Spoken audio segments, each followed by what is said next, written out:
Tá, o corte tem que ser feito aqui nos 12 segundos.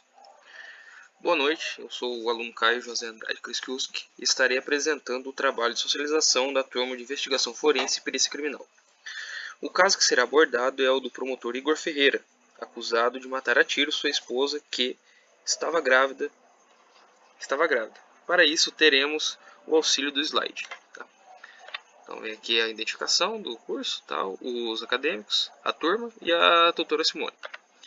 Etapa 1, escolha da notícia objetivo case. O caso do homicídio de Patrícia Longo, uma advogada grávida de 7 meses, ocorrido em junho de 98, envolve complexas dinâmicas sociais e institucionais.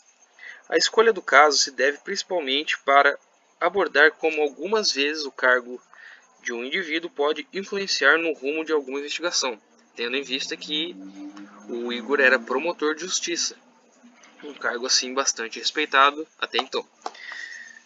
Ao crime. O homicídio de Patrícia ocorreu em junho de 98, como já foi dito, em Atibaia.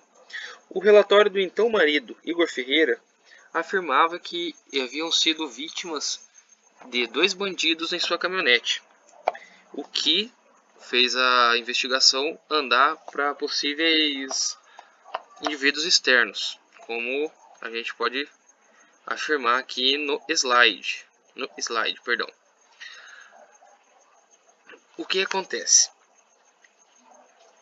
Tendo andado um pouco a investigação, começou a aparecer indícios de que o crime teria sido premeditado pelo então promotor.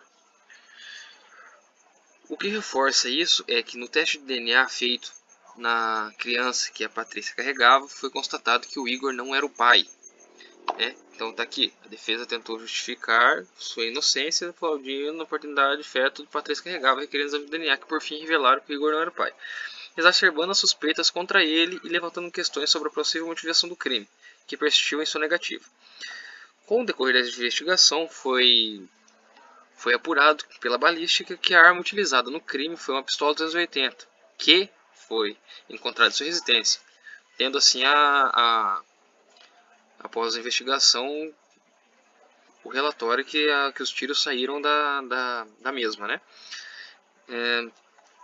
O Igor, beneficiado por um julgamento do Tribunal de Justiça, evitou o Tribunal do Júri e em 19 de abril de 2001 foi condenado a 16 anos e 4 meses de reclusão, eventualmente se tornando foragido.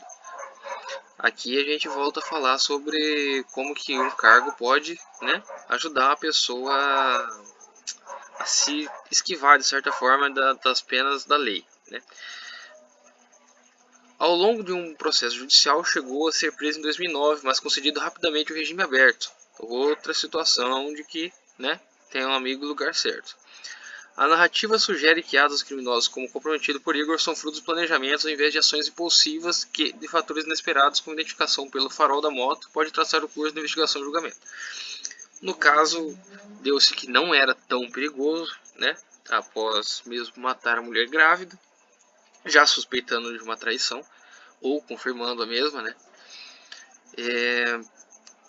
Teve-se assim o ato de premeditação do crime, de culpar outra, que fosse um agente externo, até no caso dele, quando foi pedido provas das vestimentas que ele estava usando, ele entregar outra vestimenta, né, que chega aí só está na matéria que a gente vai apresentar agora, né? No caso que eu estou falando, foram os 3 artigos que a gente pegou para analisar. Confira a cronologia do promotor Igor Ferreira, do G1, artigo de cotidiano da Folha de São Paulo e da redação Conjur, anos do foragido do promotor Igor Ferreira é preso.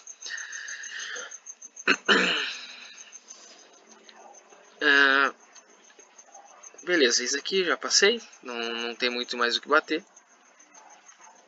A análise do caso em questão é um convite à reflexão sobre as complexidades do sistema jurídico e as suas interações com a moralidade humana. A insistência de Igor em reafirmar sua inocência, mesmo diante das evidências robustas e inegáveis, não apenas sublinham uma preocupação com a responsabilidade individual, mas também destaca a aterradora capacidade de distorção da verdade.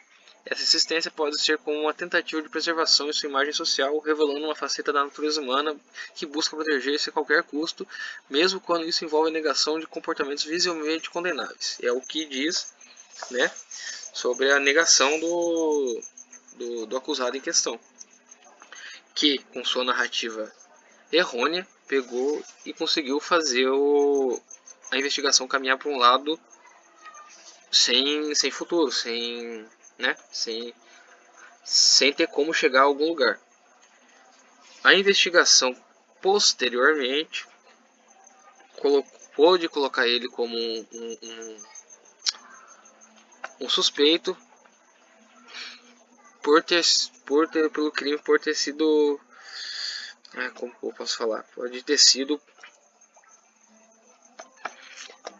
perdão, me fugiu as palavras agora, de ciúme, né, tendo em vista que provavelmente ele já conhecia o fato da criança não ser seu filho biológico, né. A premeditação de um ato tão brutal como se investiga traz à tona as questões angustiantes sobre o valor da vida e a essência do ser humano. A capacidade de planejar e executar um crime dessa magnitude nos obriga a questionar não apenas os fatores socioculturais que podem levar o indivíduo a tal atrocidade, que no caso, né, foi a descoberta de uma traição por parte de sua esposa. O caso do ex-promotor Igor Ferreira, que foi condenado em 2001 a 16 anos e 4 meses de prisão por matar a tiros a própria mulher, na época do crime, em 98, Igor alegou ter sido vítima de um assalto. Foi o que eu disse no começo do vídeo, qual foi a narrativa dele. Tendo sido surpreendido junto com a esposa. A mulher, Patrícia Longo, estava grávida e foi baleada na cabeça. Durante as investigações do crime, a farsa foi descoberta e Igor foi acusado de assassinato que aconteceu em Atibaia, São Paulo. Depois da condenação, ele ficou foragido da polícia de 19 de abril de 2001 a 19 de outubro de 2009, quando foi preso na Zona Leste de São Paulo. Aqui a gente consegue ver como que a justiça demora para fazer efeito. O caso nos instiga a fazer introspecção crítica não só sobre a responsabilidade criminal, mas também sobre a responsabilidade da sociedade como um todo em garantir atos brutais não fiquem impunes. A necessidade urgente de um exame mais profundo das estruturas jurídicas e das respostas ao crime está evidente. Aqui a gente pega e alega para um sistema um pouco mais efetivo e intrínseco no caso, né? Então não tem muito mais o que explicar sobre o caso, né? Dado o slide e o outro trabalho que foi publicado. Então por aqui eu encerro a socialização do curso de investigação forense e perícia criminal.